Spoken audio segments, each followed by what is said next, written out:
Hi, everybody. So this lecture is on trauma-informed care. Just a very brief introduction. When we get to psychosocial, we'll go into it a little bit more detail. I'm going to share screen. All right.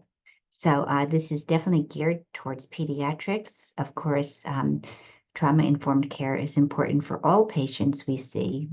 And I know that you'll get this in some other classes. So we're just going to go over what trauma is, secondary trauma, and re-traumatization. And since this is pediatrics, we're going to describe more how trauma impacts the brain development of a young child. But since it's pediatrics and we deal with adults who are caregivers, we'll discuss a little bit about how it might also impact adults, but just a little. We'll get more later on. So what is trauma? What do we mean by trauma in this regards? So we know that individual trauma can result from an event, one single event, or a series of events or circumstances that is experienced by an individual, and that experience is physically or emotionally harmful or life-threatening, and it has lasting adverse effects on the individual's functioning, on their mental, physical, social, emotional, or social well-being. So it's all about this, an event and an experience, right?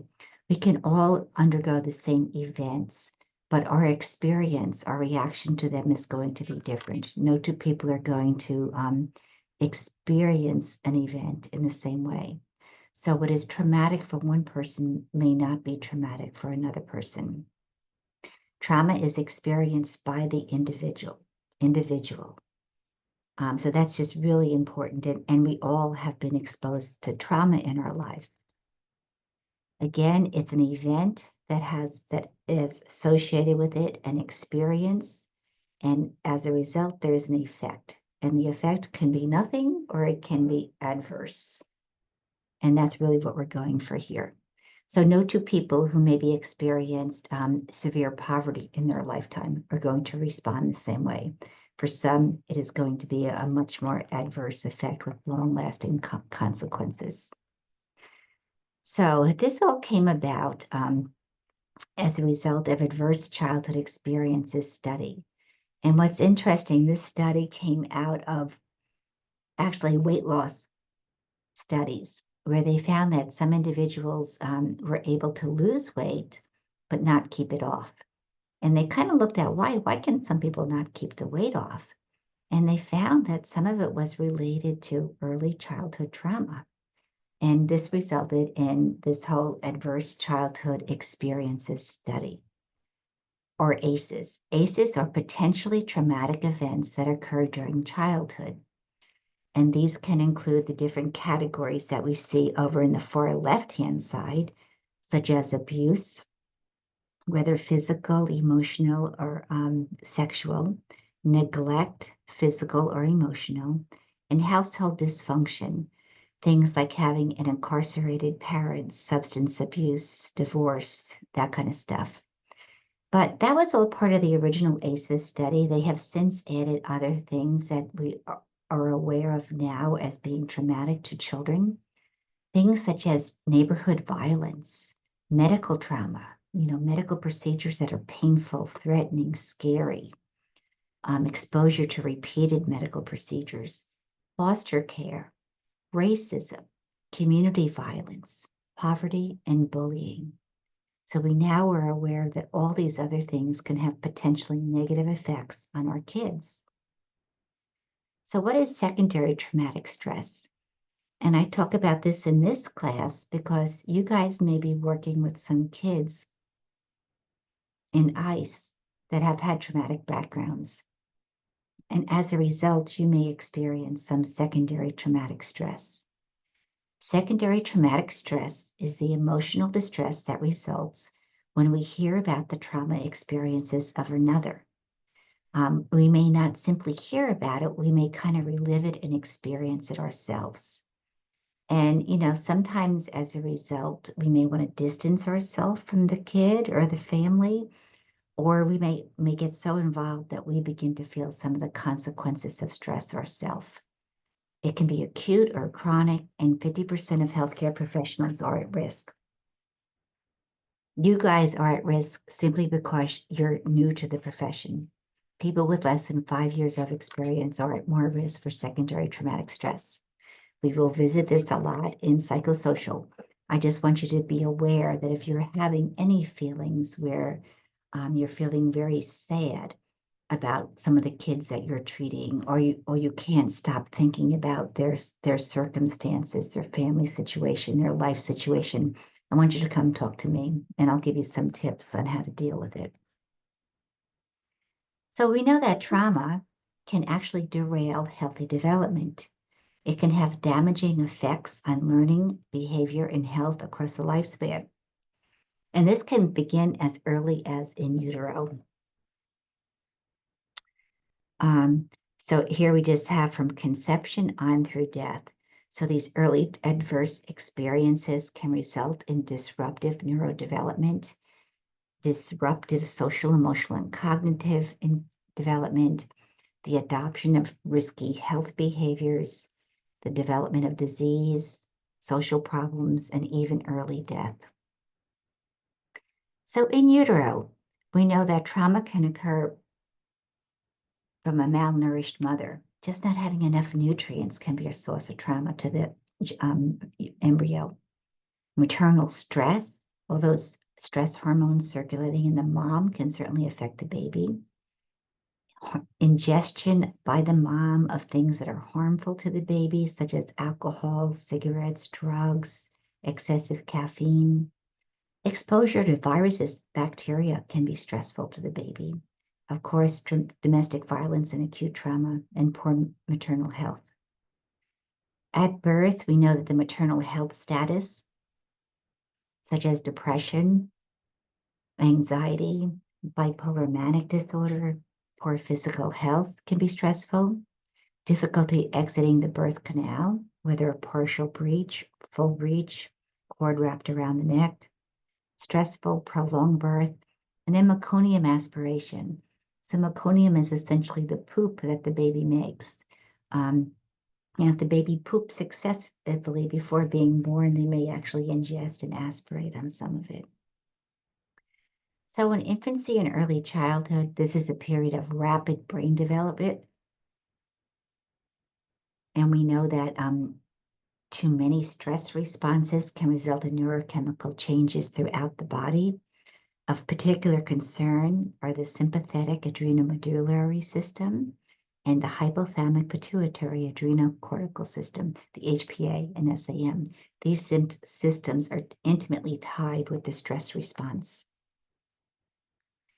So we know that children who are exposed to abuse and neglect have significant reductions in areas of the corpus callosum. Remember back, the corpus callosum helps both sides of our brain communicate with each other. We know that severe neglect can result in metabolic changes within the limbic system, including the hippocampus. What do you think of when you think of hippocampus? Should be memory, right? The amygdala. What do you think when you think about the amygdala? Hypothalamus. Go back and review, okay? These children can develop issues with attachment, problems with basic care. In early childhood, we know kids could be exposed to child abuse and neglect, to community violence, poverty, and natural disasters. School age, we know that school age, all the other things still hold true, but in schools we get more worried about bullying, especially the effects of bullying through social media. And also the child becomes more aware of things like community violence and racism, and that can certainly affect their development. So this traumatic stress can show up in things like in children, depression, anxiety, behavioral changes, problems with self-regulation, getting too activated, too stimmed up by something, totally losing it, having a tantrum fit, problems forming attachments, problems with attention and academics, poor sleeping and eating, distrust of others, not feeling safe, and just having a really hard time with development. So caregivers who have had a good child development normally tend to take care of their children and they help to buffer some of the stresses for their child, right? But if you have a caregiver who was exposed to a lot of adverse childhood experiences themselves and also possibly had poor caregiving, they may be a little bit neglectful, maybe not intentionally, but it's what they know. And they may not be able to buffer the trauma for their children. They're not as able to provide responsive care. And so we have to be very cognizant of this as we're dealing with families, and perhaps not so judgmental, but the parent may need a little bit of parenting themselves so they can parent their child. So why do not all kids respond the same way to the same traumas? We know there is this thing called resilience. We know that the presence of a loving adult who can help the child manage stress and emotions can really help that child deal with these events and to experience these events in not so negative a way. Safe, stable, nurturing relationships help the child develop the capacity to buffer the impacts of toxic stress and to develop the foundational skills to overcome future adversity. And it's important when we're working with children to realize that we may be that loving adult in that child's life. And that's a heavy role. That's a big role to take, and I want you to take it. This is by a quote by Dr. Bruce Perry. He wrote the book along with Oprah Winfrey. I encourage you to read it if you're really into trauma. The more healthy relationships a child has, the more likely he is to recover from trauma and thrive. Relationships are agents of change, and the most powerful therapy is human love. So signs of trauma in our kids: feeling disconnected, not being able to read facial expressions, atypical reward seeking in response to displeasure or punishment, seeking instant gratification, self-injury, lack of trust, impaired social functioning, impaired executive functioning, such as working memory and self-control. As you can see, all of these kind of things are going to really impact the child when they get to school in terms of trying to learn something, even in terms of learning motor skills. So here are some examples of some secondary traumatic stress for you guys: irritability, inability to concentrate, anger, intrusive thoughts. You can't keep these things out of your head. Sleep problems, emotional detachment, being overly aware of signs of danger, feeling hopeless, and feeling guilt. A lot of times when we come from middle-class environments ourselves and we work with families and children who are of very low socioeconomic status, or in situations that are just abysmal from our point of view, we can feel a lot of guilt. We feel like we may need to go in and rescue them. And like, what can we do? What can we do to help? And just be aware that that can be a normal response. It's something you have to kind of work through. We can't rescue everybody, but we can just be the best we can be at our moments of interaction with them. Other signs can be social withdrawal, chronic exhaustion, having physical ailments, stomach aches, neck pain, diminished self-care, not doing for yourself what you normally would do, feeling ineffective, feeling down, depressed, and apathetic. So basic principles of trauma-informed care, and like I said, we're going to go over these more later in your career here. But the first is realize, which we did a little bit today, right? Realizing that trauma is prevalent. A lot of our kids have been exposed to trauma, whether we realize it or not. You guys, a lot more of you guys have been exposed to trauma than I ever thought possible. When you get to psychosocial, I'll give you guys the ACEs for adults, and you guys always floor me for how many ACEs you've experienced in your lifetime. So it's why we should just treat everybody as if they have been exposed to trauma. But we should recognize, what are the potential signs of somebody who has been exposed to trauma? Maybe the behavioral problems I'm seeing in this child or in the caregiver are related to past trauma? How can I adjust my thinking? To think not so much, what's wrong with you? What's wrong with you that you don't bring your child to therapy on time? But rather, what's happened to you? What's happened to you in your lifetime that makes it hard for you to keep a schedule, that makes it hard for you to get here on time? Or what's going on in your life that's making this hard? And what can we change to perhaps make that a little easier? And then respond. Um, so responding, and I'm going very general here, but essentially it's about building trust with our patients, with our kids, making sure they trust us, making sure, and our families, making sure they feel safe with us. So we're going to ask for, can I touch you? Is it okay if I touch you here? I need to touch your leg. Is that okay with you? Those kind of things. Giving choice wherever possible. Choice is always good, right? It helps with motor learning, but it also helps to build trust. Empowerment, trying to build up our families, so kind of what we talked about in family-centered care. And like again, family-centered care, collaboration and respect, right? So all of this is part of family-centered care, but it's also very much part of a trauma-informed care approach.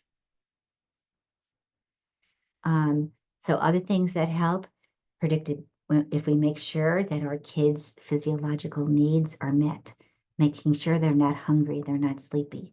If a kid tells me they're hungry, we're gonna get some food before we do some therapy. If they want a snack, even if I think they're manipulating me a little bit, well, let's get a snack. I'll give you 5 minutes to eat, have a snack, and then we're gonna get back to work. In terms of sleep, I always try to find out what is their schedule. What is the best time for me to see this child? I don't want to see this child at a time when they should be napping. Um, Teach awareness of body signals and emotion.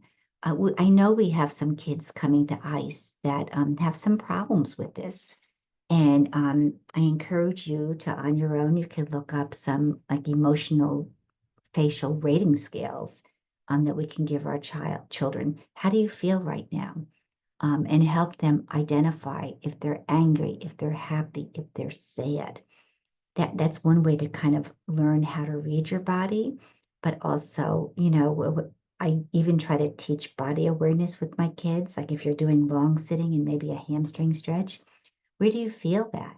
Oh, do you feel that behind your knee? Yeah, we're kind of stretching that muscle a little bit. Of course, that's with a kid who's older and is verbal, but it does help for them to be able to understand and trust their body, and also to know that we understand their body and we trust their responses to what we are doing. Predictable schedules. If we have a kid that we feel is having some problems with what we're doing in ICE, we can always do a picture schedule. So, here's what we're going to do. We're going to start with exercises in sitting. Then we're going to go to standing. Then we're going to do the treadmill and have pictures of that, or, pictures from the internet or home drawings of your own, so the child can see what the plan is, even giving them some option. Which do you want to do first? How should we order this? Here's what I would like to do today. And maybe even an option where they can ditch one of the things that I want to do. So they have some choice in the matter. Again, that is sharing choice. Calming inputs. Some of our kids who are a little bit overreactive may get too stimmed up if there's a lot of activity going on in the neuro lab, if the lights are too bright. If that's the case, we need to find you a different room. And I need to know that so we can find you a quieter room. So certainly sound, lights, what kind of visual stim we're providing can be very overstimulating. We may need to calm it down, but even our facial expressions, if we're too expressive, it may be too much. We need to tone our own facial expressions down a little bit. Other things that can be calming, weighted blankets. If we don't have a weighted blanket, we do have a lot of weighted stuff over in OT. We can use our hands to just provide a little bit of compression. Deep input is more calming than light touch. Gentle rocking or gentle bouncing, where it's slow and predictable vestibular, can be very calming. I always try to end a session on a positive note, no matter what the child, right? End on a positive note. If it's a baby and they're really tired and they start crying, I'll say to mom, you know what? I'm done with therapy. but I want to end on a positive note. So we're just going to play for a little bit. We're going to play, and I'm going to make sure your child is smiling and laughing before we leave. Hopefully we can get there, right? Sometimes the child's so far gone, it may not happen, but I do always try to end on a positive note. If it's an older kid, if you're doing an activity that was really too hard for them, back it up, make it a little easier, and so that they are successful in that activity before moving on to another one. I would like for you guys to avoid labeling any of our kids as non-compliant or the families as non-compliant. Let's try to think why. Why are they not wanting to do this? Why are they behaving this way? Guarantee you for a lot of our kids that we're going to say are non-compliant, it's a matter of control. They're fearful and they want to control the situation. So give them some control. Also, let's avoid any shaming talk about our families. Avoid any shaming of our children. No shaming. I will not shame you guys as students. I don't want you to shame my kids. All right. I will stop sharing, guys. And the next lecture that we have will hopefully be in person unless I get sidetracked in South Dakota.